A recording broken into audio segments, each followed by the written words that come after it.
Alright, what's going on, you fam? Raiyuden here. Before we begin with the little breakdown of Rose's kit, want to give a big shout out to Grazdog over on Twitter for the usual super quick data downloads. Really thankful for all the work that you do and bringing us the information very early, especially this late at night. Let's just jump right into it. No need to beat around the bush. We all are very excited for this dude's kit because they actually gave us almost no info on what this guy does. There's a couple things that we're all hoping for, one of them being some form of going type neutral because he is green and Ultra Gogeta Blue exists. So let's go right into it. Main ability, my might will be unrivaled. Draw the ultimate arts card, restore own health by 30% and ki by 40, cancel own attribute downgrades, nullify own unfavorable element there you go. He goes type neutral via main ability. There you go. That's pretty much all he needed. That was our big concern. The guy doesn't go type neutral. My assumption was it could be either from unique gauge or green card, but there you go. Main ability, inflict all enemies with the attribute downgrade minus 30% to help restore for 30 timer counts. So a very good looking main ability. His ultra ability is kind of like the usual, you know, if you're in the leader slot, 30% this, 30% key recovery and damage inflicted. Otherwise, it's going to be 5% per future support or battle member. That's always fun. The following effects occur. So now his first passive, 120% to damage inflicted. Look at that. The number has changed. The power creep is starting even in ultras. We saw it with, you know, Ultra Super Gogeta is like a little bit over a year old, and that guy was 100% damage inflicted. Then we had Super Saiyan Blue Kaioken, and that guy was 110. And here you go, folks. It is now 120% damage inflicted. He's got a permanent 20% additional strike damage inflicted.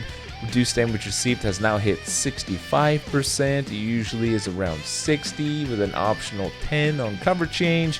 We're now just flat out 65% reduced damage received, minus 10 to strike arts cost. Inflict all enemies with the attribute downgrade plus 10% to damage received 3 times. This is a very interesting little first passive because the fact that it's going to be 10% damage received 3 times as opposed to, you know, 30% once is because a couple units provide your team with a attribute downgrade protection, aka 17, MVP 17, and with this happening he just takes that away, and then he's going to have the damage received get applied to your team, so they take 20% more damage assuming 17's there. Pretty cool. The following effects occur if own remaining health is 50% or below when this character enters the battlefield. So if Rose's HP bar is yellow or below and he shows up on the field, what happens? He will draw a special arts card next. He will kill 3 enemy cards. He's going to seal up all enemy main abilities for 5 timer counts.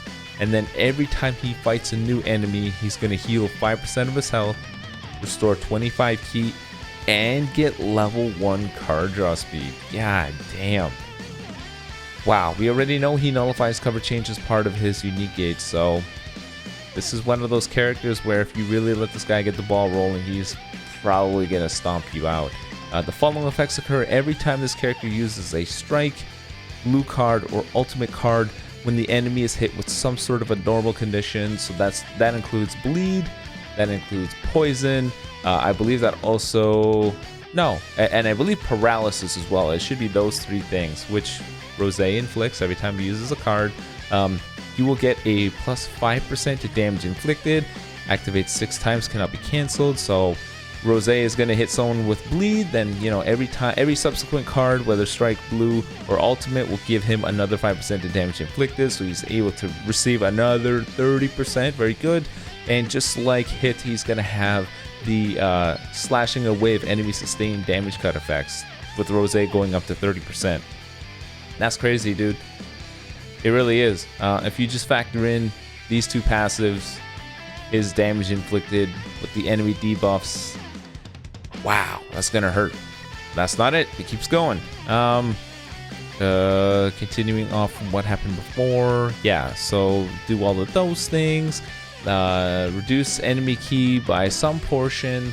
Seal enemy special move arts, and the sealed arts cannot be used for 3 timer counts. So this is just Rose hitting you if you have an abnormal condition.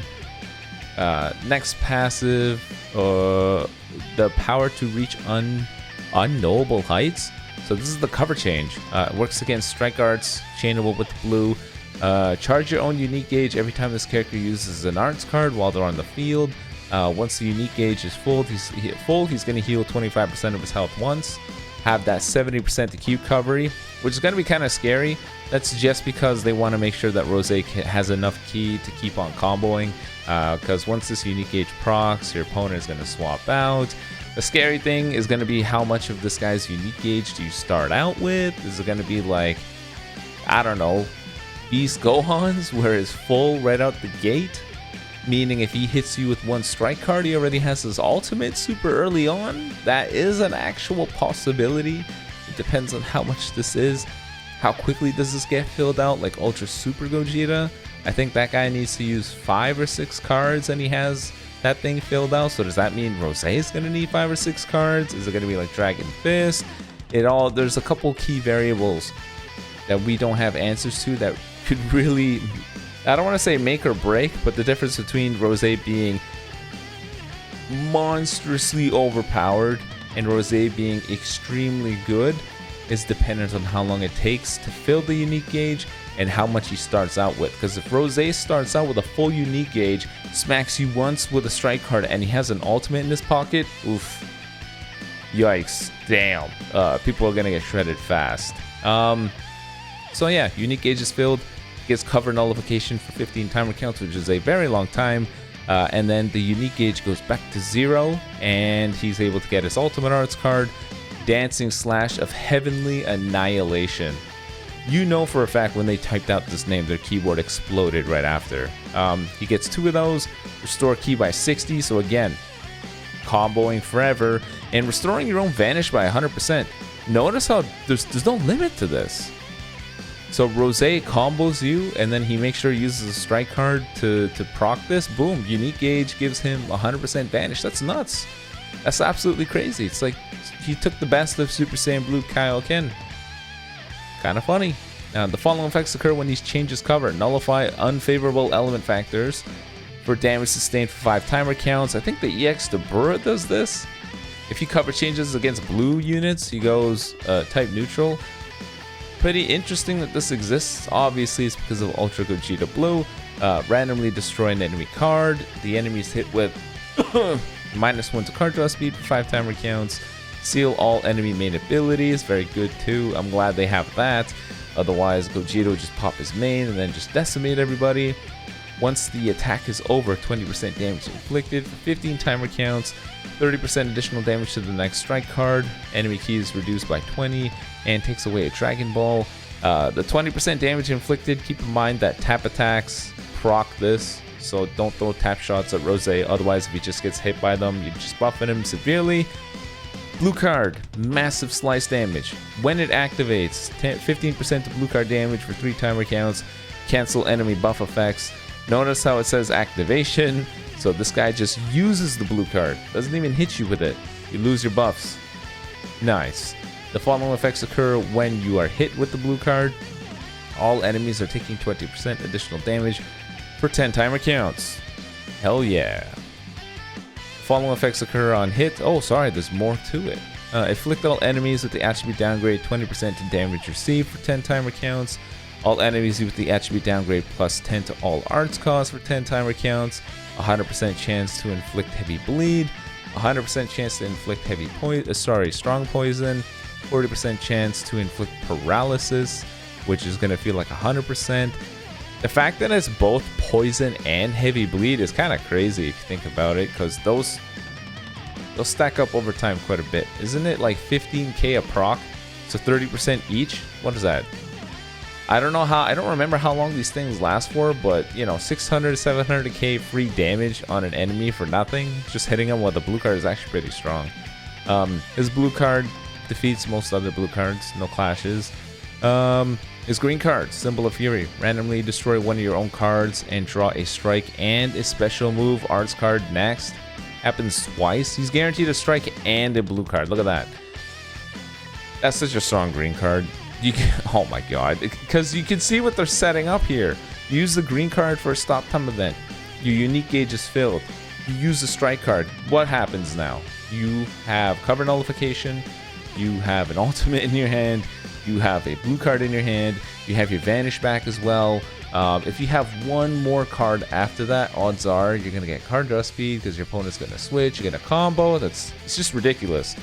Restore 50 ki, 20% damage inflicted. Randomly destroy 2 enemy cards. If your health is 50% or below, you heal 25%, and you charge your unique gauge by 10. Z ability, 5% ultimate damage inflicted by future, and 42% to future or powerful opponent strike, attack, and defense. Just from kit alone, he looks really, really strong. I'm 100% guilty of praising units far too much too early on, so I'm going to reserve judgment as much as I can. But just from what we read, what we know he does, the scenarios that you can cook up with this guy, he sounds very, very strong, very fitting of an ultra. We'll have to see how well these things all translate in game because it's always two entirely different things. But for now, he looks strong. Be on the lookout for the showcase for us to get a chance to see what Rose can do. Now, without further ado, there's more as well. There is another USTR Zenkai refresh. There is this raging battle. I'm glad they're doing this. It looks like every time they release an ultra, you get 30 battles, 30 stages for 1000 CC, which is good. They used to do this when new LFs dropped, I think, where it was like a 50 or 100 stage battle, because I remember Namek Goku dropped and we had that Frieza event. I think it was true for some other thing, so it's nice to see this come back. Just more CC, why not? There's this, attain victory to get amazing rewards. Characters must fulfill certain conditions. Don't really know what this event is, but there you go. There is that spring summon event thing, so pretty good character lineup, not gonna lie. Very happy with this. I hope these guys got a platinum equipment. Bardock has a platinum equipment, Jiren has a platinum equipment, you got a platinum equipment, you got a Zenkai Awakening, so these two over here could definitely use a platinum equipment or a Zenkai. That's that there, and then here's Rose's little banner, Ultra Rising Radiant Rose. So let me know in the comment section what you think about Rose. He looks pretty damn strong so far. We don't have a view of his stats. We don't know the effects that happen when he uses a strike or a blast card. We also don't know what kind of effects his cards have, because those are important too. But so far he feels strong. But you let me know in the comment section below what you think. Does he feel strong to you too? Is he gonna be just Ultra Vegeta Blue food? Is he not gonna measure up to the hype like Revival UI? You let me know, but he looks strong so far. But until next time, guys, peace.